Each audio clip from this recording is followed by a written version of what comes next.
Alors les amis, tout à l'heure j'ai fait une vidéo où je présentais les power supply, donc les alimentations stabilisées qui sont très utilisées dans la réparation des smartphones et aussi dans l'électronique en général. Donc cet appareil, ça permet d'alimenter les cartes mères, des circuits électroniques, ça permet de faire démarrer. Et lui, il nous permet de détecter si l'appareil a une panne, s'il y a un court-circuit ou bien si l'appareil démarre ou pas. Donc c'est très indispensable pour un réparateur de smartphone ou bien pour un technicien. Un technicien qui n'a pas cet appareil, c'est vraiment, ça ne vaut pas la peine. Parce qu'à partir de lui, vous voyez ces valeurs qui sont ici là. Ces chiffres que vous voyez là, c'est très important pour nous. Donc ici, cette alimentation stabilisée, on peut configurer la tension qu'on va injecter. Donc on peut configurer ici la tension. Ici, on peut configurer le courant. Le courant est défini en ampères, la tension en voltage, donc en volts. Et là, ici, nous avons ici le watt de la puissance électrique. Bon, ceci n'est pas important pour nous dans le domaine de la réparation des smartphones. Ce qui est important pour nous ici, c'est la tension, donc qui est ici représentée en V, qui signifie le volt, et ici l'ampérage. Donc je précise ici, j'utilise le modèle Sugon 3005 PM qui est en vente chez nous dans notre magasin. La Sugon 3005 PM, c'est une alimentation 30 volts 5 ampères. Je précise 30 volts 5 ampères. C'est très précis et fiable. J'ai déjà fait une vidéo où je présente les différentes alimentations que nous disposons. Donc les gars, ceci là, nous utilisons constamment pour pratiquer la micro-soudure. Comme vous pouvez le constater, ici c'est notre laboratoire, notre salle de formation micro-soudure avec les postes super équipés. Et ici c'est notre tableau, en fait notre écran révolutionnaire qui est en même temps interactif, tactile. Avec ça, on dispense les cours très facilement. Ici, nous avons déjà sur place les logiciels schématiques. Donc ici, nous avons par exemple ici les modules de schématiques. Par exemple, là, attendez, je vais réduire comme ceci, qui présente les schémas des cartes mères. Ici, nous avons le bitmap. Ici, nous avons en même temps le mode réel. Donc, nous formons comment utiliser ces schématiques, comment effectuer des diagnostics à partir du schématique. Donc, c'est très facile, les gars. Mais pour cela, vous devez maîtriser le power supply qui est le premier outil du technicien. Ce power supply, comme vous pouvez le constater, lui, il convertit quoi? Le courant alternatif qui vient de la prise de secteur de votre fournisseur d'électricité en courant continu. Donc ici, il ressort le courant continu juste ici. Ce qu'il ressort, c'est ce que vous paramétrez ici au niveau de la tension et au niveau de l'ampérage. Donc vous configurez le courant de sortie ou bien la tension de sortie, les gars. Donc voici ici, j'ai un multimètre digital. Je vais vous montrer par exemple comment ça marche en fait ce power supply. Le multimètre digital que vous pouvez le voir là, bon, je vais prendre le cas de celui-ci. Parce que celui-ci est très populaire, c'est que la plupart des techniciens utilisent, ok? Ici, nous avons un multimètre digital. Donc là, nous avons ici la molette, ici, nous avons le tableau. Le tableau, ici, nous avons la molette ici, et ici, c'est le cadran. Donc, ce qu'on va faire, c'est quoi? Par défaut, c'est sur off. Je vais mesurer ici la sortie du courant que j'ai, en fait la sortie de la tension que j'ai ici. Ici c'est 4,2 volts, n'est-ce pas? On va essayer de voir est-ce que l'affaire est précis, est-ce que cette alimentation est vraiment précise. Donc là, à partir de mon multimètre, je vais aller sur la partie tension. Ici la tension, ici c'est V. Et en sortie, nous avons la tension continue. La tension continue, c'est une tension qui est très faible.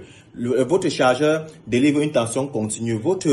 En fait, le chargeur de votre téléphone, le chargeur de votre laptop, ça délivre une tension continue. C'est une tension que ça ne frappe pas. Donc, même si vous touchez avec la main, ça ne peut pas vous frapper. Par contre, si vous touchez donc en fait, si vous envoyez le doigt sur ce type de prise, ça va vous frapper. Pourquoi? Parce que c'est une tension alternative. Donc, c'est une tension qui va appuyer 200 volts à 230 volts. Mais par contre, ici, on est à 4,2 volts. Comment savoir que l'alimentation est fiable?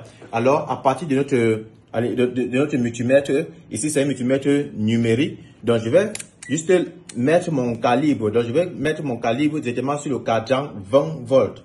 20 volts. C'est pour dire que je peux mesurer des tensions qui sont, en fait, dans la plage entre 0 à 20 volts. Donc, ça peut pas être au-dessus. Donc là, actuellement, on est sur 4,2. Voilà comment ça se passe. J'utilise les sondes de mon multimètre là. Sur le multimètre, vous vous rassurez que vous avez bien posé vos sondes. OK?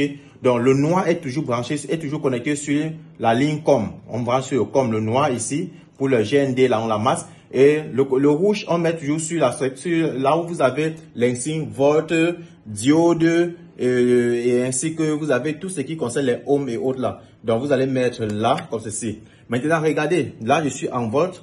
J'envoie celui-ci, j'envoie la sonde noire ici, dans le négatif du power supply, et sonde rouge dans le positif ici, comme ceci. Donc, j'ai pas besoin d'inverser la polarité. On a quelle valeur ici? 4,2 volts. 4,2 qui est pareil ici.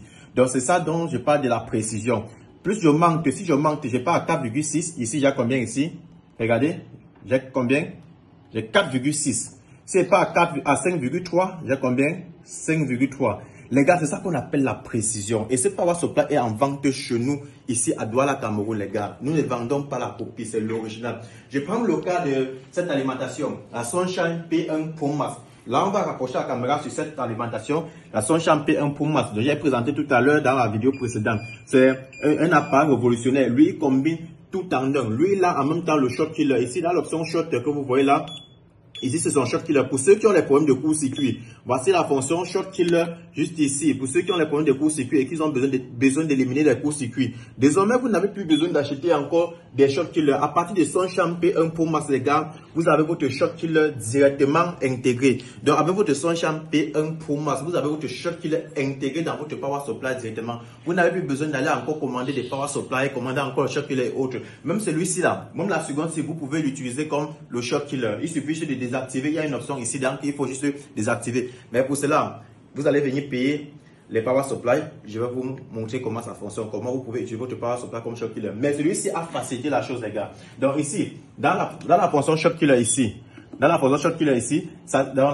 short killer va de 5 volts. Donc en fait, le maximum c'est 5 volts jusqu'à 10 ampères, ok?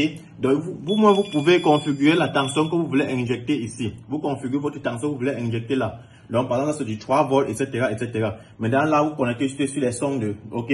Bon. Ici, les gars, regardez, ici, dans la section, je vais aller dans la section complexe ici. Dans complexe, ici, là, ici, je vais configurer la tension ici. Je mets là à combien? Je suis à 4 volts ici. On va vérifier la sortie à partir de notre multimètre. Là, je m'en vais sur la sortie. Je passe sur le moins, je mets là. Je passe sur le plus, je mets là. Alors, la famille. Attendez. Je mets là et là. Bon, il faut que les sondes ici, ça ne passe pas bien ici. On aura besoin d'un autre outil. Bref, les gars, ceci est très précis. C'est parce que mes sondes ici n'arrivent pas à l'intérieur normalement pour que je puisse mesurer. Mais pour cela, je vais repasser à celui-ci. Vous voyez que celui-ci est interactif. Quand je passe à une tension, la tension passe. Par contre, avec les fausses alimentations qui sont vendues sur le marché à des très bas prix, très souvent, ces alimentations-là, vous avez l'impression, des fois, vous allumez un téléphone, vous voyez là, le téléphone commence à allumer dans cette seul. Vous vous dites que c'est une panne internet ou bien quoi que ce soit. Pourtant, c'est votre power supply qui ne délivre pas la bonne tension. Ça ne délivre pas également le bon courant. Donc, si vous utilisez le faux matériel, vous aurez toujours un faux résultat. Je ne sais pas pourquoi vous hésitez à venir faire un tour dans le magasin. Nous avons déjà tout sur place pour vous. Mais nous ne vendons uniquement l'original. Les power supply comme ceci chez nous, c'est à partir de 100 000 francs. Donc les gars, je préfère être clair, c'est à partir de 100 000 francs en montant. Donc je ne veux pas les gars qui vont venir dire qu'ils veulent les power supply de 50 000. Nous n'avons pas les power supply de 50 000. Nous n'avons pas pour 80 000 ou bien nous n'avons pas pour les 60 000 euros. C'est à partir de 100 000 si vous voulez les modèles efficaces comme ceci. Et en même temps, nous pouvons vous donner une formation gratuite. Une fois que vous payez, nous vous donnons une formation gratuite comment l'utiliser efficacement pour effectuer vos diagnostics, les gars. Donc les gars, c'est pas terminé. Regardez même avec ce multimètre, ok? C'est pareil, regardez, le multimètre digital. Ce que je fais, c'est quoi? Je vais switcher sur la partie DC. DC, ça veut dire direct continue. Dans le courant, en fait, on peut dire ici, la tension continue. Là, on a une tension continue. Ici, c'est 5 volts 30. Je mets là. Je mets là, ici, ceci, et je mets là. Là, gars, j'ai combien sur le tableau? 5 volts 30. Je peux même inverser la polarité. Donc, je peux même mettre le moins sur le plus et le plus sur le moins. Bon, cela ne marche que sur les tensions. Ici, j'ai moins 5 volts 30. Quand je vois moins, ça veut dire que j'ai inversé le sens, ok? Donc, même si j'ajoute comme ceci, regardez, les gars, ça varie au même moment. Ça varie. Ici, je suis à 3 volts 90. Il y a 3 volts 90 ici, les gars. Donc, ça veut dire, les gars, c'est ça. Maintenant, pour regarder pour la tension alternative que délivre notre prise secteur de notre fournisseur d'électricité, je vais d'abord démarrer la prise. Bien là, je suis sur AC. Donc, alternative current. Donc, la tension alternative. Regardez, les gars, je vais envoyer là, ici. Et je vais encore envoyer là. Regardez.